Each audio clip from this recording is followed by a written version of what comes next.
Some families' finances are more complex than others.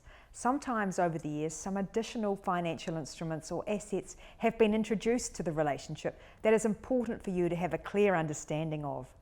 These things could include businesses that one or both of you have built up to be profitable over the years, or there could be equity holdings in other people's businesses, share market investments or trusts.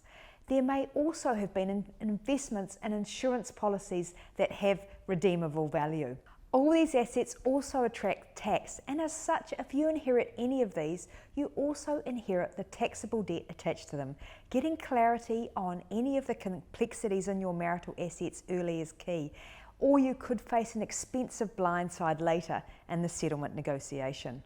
Let's talk now with financial expert and divorce accountant Giles Ellis about things to watch out for. Great to have you here, Giles. Thanks for having me, Bridget. So Giles, what are some of the complexities that people overlook in their relationships?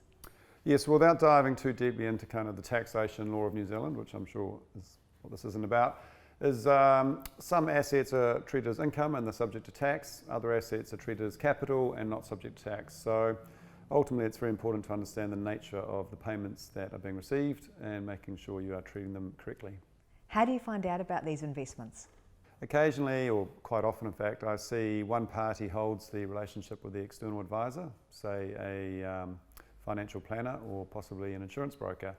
And so that person will be getting periodic reports, performance reports, and that will list the value of all the assets at the time and any income or losses that have been derived off those assets.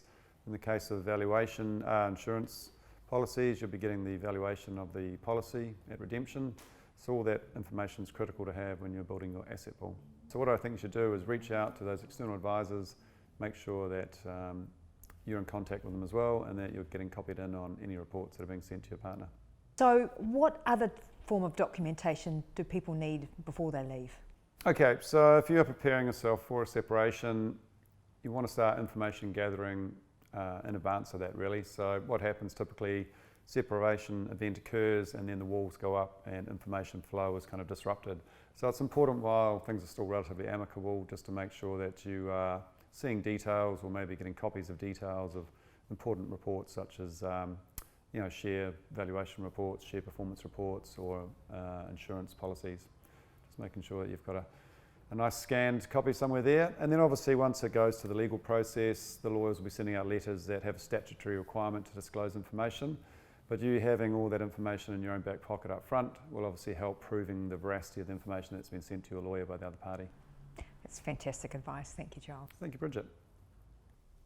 Don't be afraid of this type of accounting record keeping. The more transparency you can get across your entire estate of assets and debts, the easier it will be for you to minimise stress or uncertainty post your settlement.